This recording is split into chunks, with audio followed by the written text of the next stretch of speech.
Bonjour et bienvenue à cette nouvelle vidéo. Aujourd'hui, nous allons traiter un exercice pour répondre à la préoccupation d'Alfredo Junior. Car dans une vidéo précédente, il s'est posé la question à savoir pourquoi le moment de liaison était nul.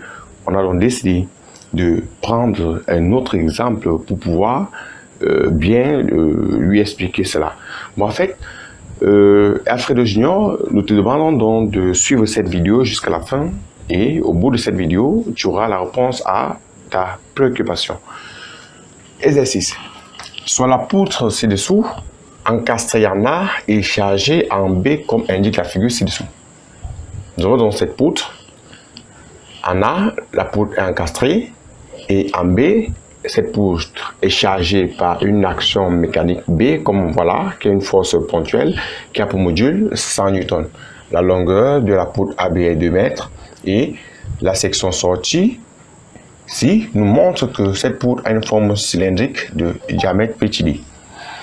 Donc, à la première question, on nous demande de déterminer les composantes de la réaction en A ainsi que le moment d'encastrement. À la deuxième question, on nous demande de déterminer les équations de l'effort tranchant TY et du moment fléchissant MFZ. À la troisième question, on nous demande de tracer les différents diagrammes de TY et MFZ. Quatrième question nous demande de déterminer la valeur du moment fléchissant maximal, MFZ max, puis d'en déduire la section critique. La cinquième et dernière question, on nous demande de calculer le diamètre minimal de cette poutre, sachant qu'elle est faite en un matériau ayant pour résistance élastique RE 350 Newton par millimètre carré. Et on nous demande de prendre comme coefficient de sécurité petit s est égal à 2. Alors, on passe directement à la première question.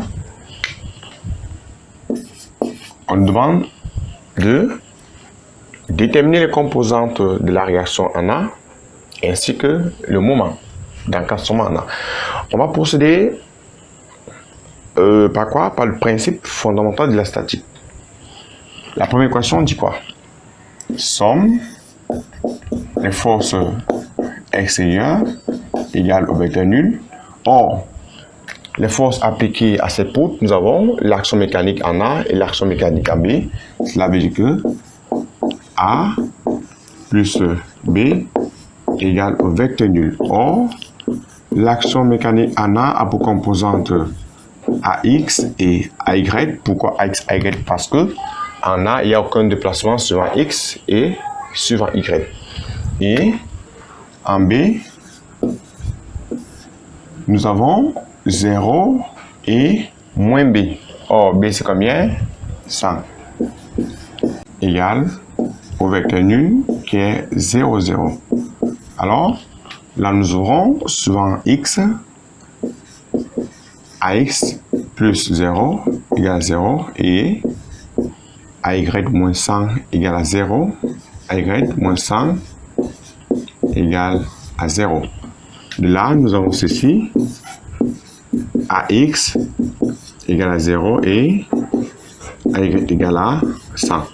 Là, nous avons déjà les composants de l'action mécanique en A qui sont 0 et 100. Maintenant, on doit déterminer le moment d'encastrement en A. Je tiens à rappeler que lorsqu'une poutre est encastrée en un point, forcément à ce point, nous aurons la réaction et le moment d'encastrement. Donc, parce que cette poutre est encastrée en A, forcément en A, nous aurons donc le moment d'encastrement en A.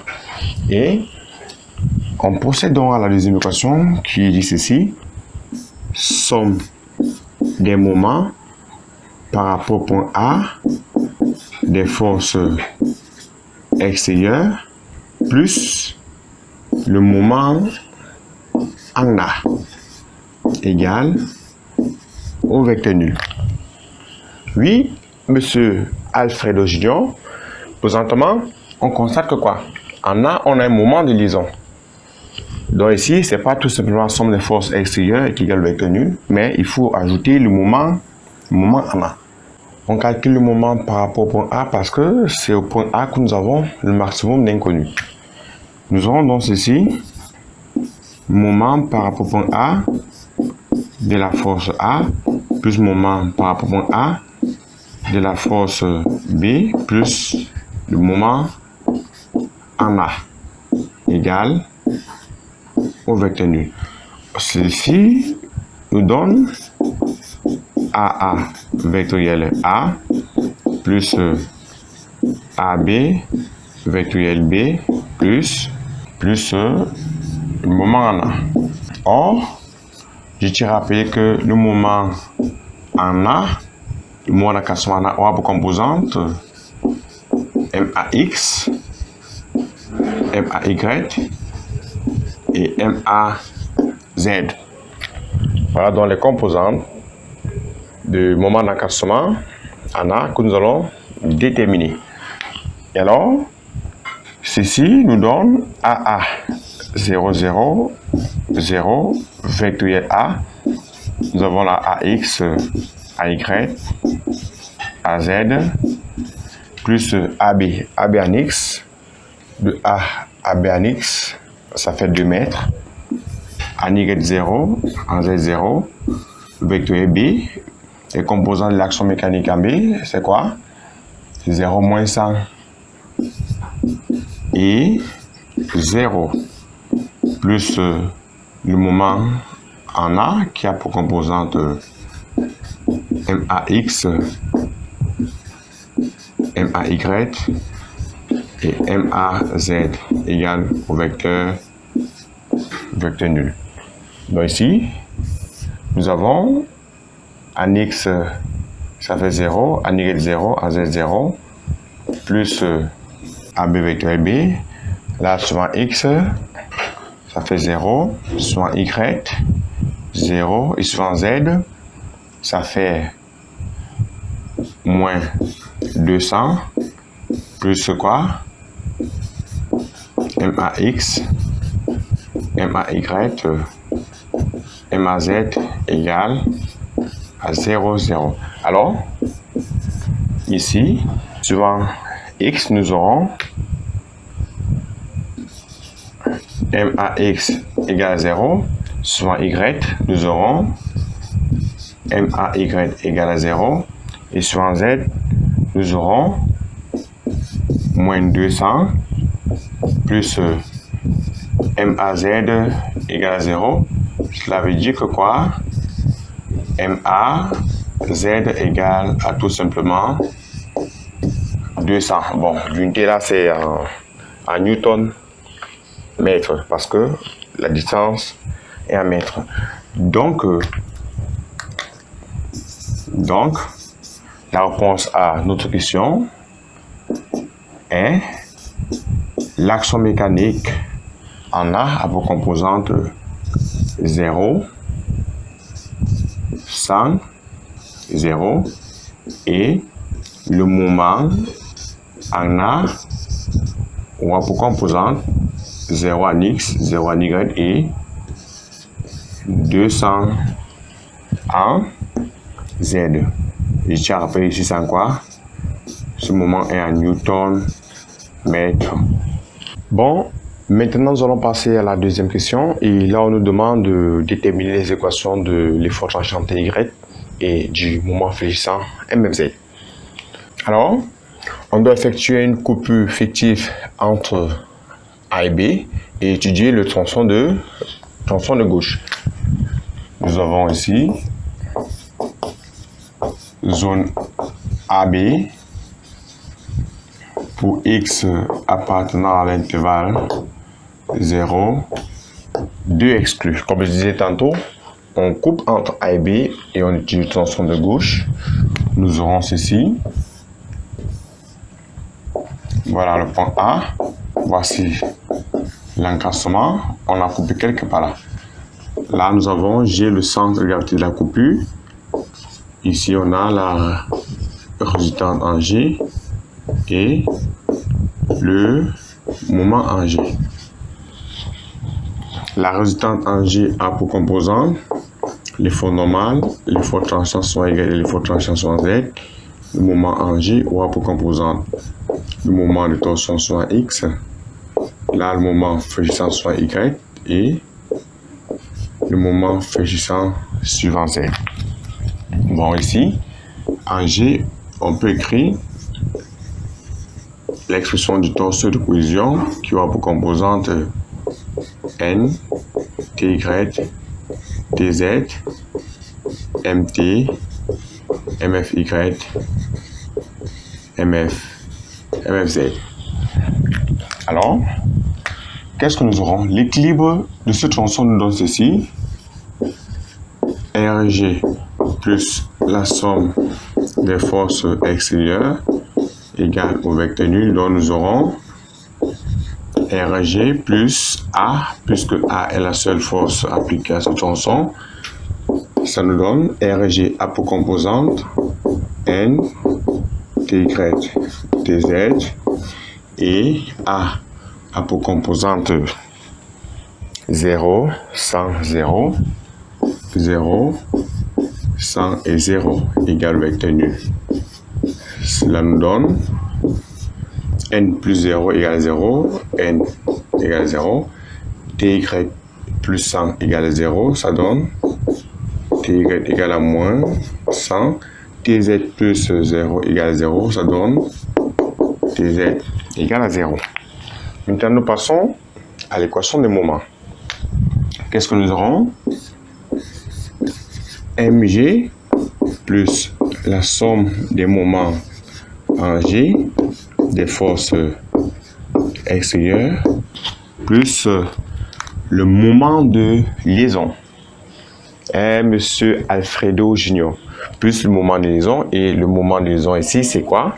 C'est le moment d'encassement en A. Parce que la protéine encassée en A, nous aurons le moment en A et on a déterminé ses composantes. Et le moment étant dans le tronçon étudié, alors ça doit figurer. Plus le moment en A égale au vecteur nul. Donc, ici on a Mg plus, or ici, la seule force extérieure appliquée, c'est la force en A. Donc, plus qui? Plus le moment par rapport à G de A, plus le moment en A, vecteur nul, ça nous donne quoi? Ça va nous donner Mg plus Ga vectoriel A plus le moment en A. Nous aurons donc quoi? Les composants de Mg sont Mt, Mfy, Mfz plus Ga. De G à A, on parle au sens contraire, donc ça fait moins x 0, 0. Vectoriel A qui a pour composante 0, 100, 0, plus le moment en A qui a pour composante 0, 0 et 200, 0, 0 égale au vecteur nul. Alors, qu'est-ce que nous avons? Mt, Mfy, Mfz, plus là, soit x, 0, soit y, 0, soit z, ça fait moins 100x plus 0, 0, 200 égale à 0, 0, 0. Alors, ici, nous aurons directement Mt plus 0 égale 0. Nous aurons Mt égale 0, soit y, Mfy plus 0 égale à 0. On a Mfy égale à 0 et sur z, on a Mfz moins 100x plus 200 égale à 0. Nous obtenons donc Mfz sera égal à quoi? À 100x moins 200. On peut donc écrire les composants du tenseur de cohésion en G. Tenseur de cohésion en G aura donc pour composante, on a N, Ty, Tz, c'est-à-dire 0, moins 100, 0, et Mt, Mfy, Mfz, c'est-à-dire 0, 0 et 100x moins 200. Nous pouvons conclure que notre poutre AB est sollicitée à la flexion plane simple parce que les seules composantes des actions mécaniques intérieures que nous avons sont DY et MFZ. Bon, présentement, nous passons à la troisième question. On nous demande de tracer les équations de TY et MFZ. Alors, ici, sur le premier diagramme, nous allons tracer l'équation de TY sur l'intervalle AB. Or, on constate que sur l'intervalle AB, nous avons TY égale à moins 100 et sa valeur est constante. Alors, moins 100 est quelque part ici. Cette valeur est constante sur AB. Alors, voilà ainsi tracé le diagramme de TY sur AB. Alors, parce que c'est en dessous de l'axe TY, nous avons là le signe moins. Pour ce qui concerne MFZ, l'équation de MFZ c'est 100x moins 200. Là, c'est une droite affine que nous allons tracer dans l'intervalle AB de 0 à 2. Pour x égale à 0, c'est-à-dire au point A, nous avons MFZ nous donnera moins 200. Moins 200. Et pour x égale à 2, c'est-à-dire au point B, en remplaçant x par 2, nous aurons 100 fois 2 moins 200, ça donne 200 moins 200, ça nous donne 0. Voilà ainsi tracer le diagramme de MFZ dans l'intervalle AB parce que c'est en dessous de l'axe MFZ, nous aurons ce signe moins. Alors, on passe à la quatrième question. La quatrième question nous demande de déterminer la valeur du moment fléchissant maximal, puis d'en déduire la section critique. Quatrième question. Ici, on constate que quoi? Le moment fléchissant maximal, c'est égal à quoi? À valeur absolue de moins 200. Donc, nous prenons toujours le point le plus éloigné de l'axe MFZ, mais en valeur absolue. Donc, le moment fléchissant maximal égal à combien? À 200 newton mètre, qui est encore égal à combien? À 200 000 newton millimètre. Et la section critique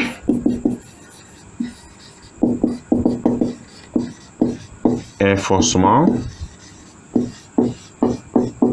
la section en A, c'est-à-dire pour x égale à 0 mètre.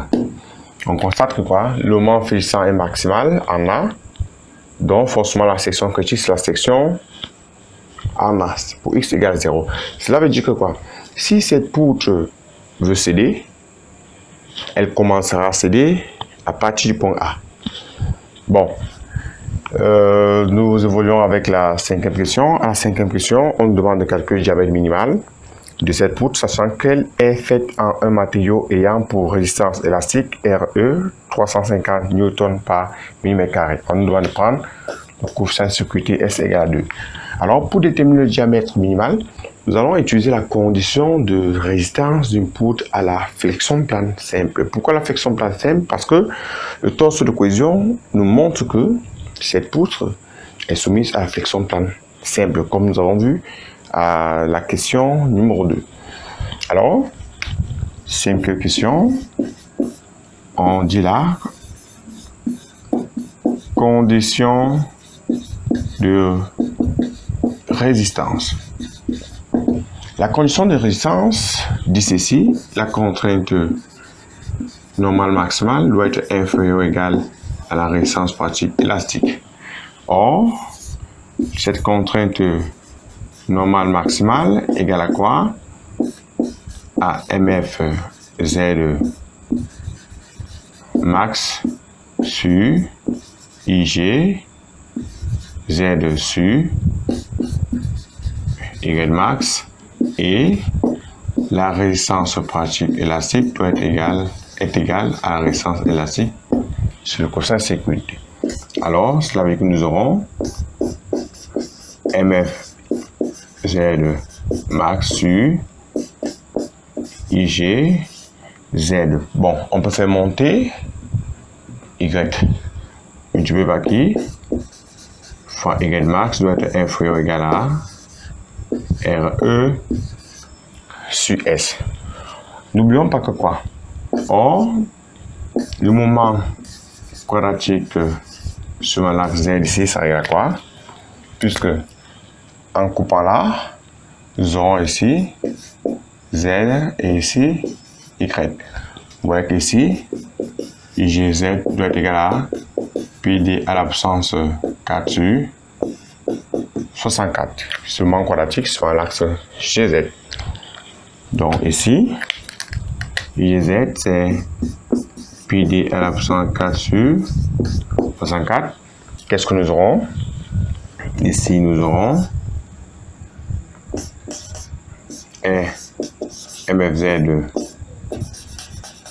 max sur PD à la puissance 4 sur 64 multiplié par qui? Par Y max doit être inférieur à RE sur S. Cela nous donne quoi?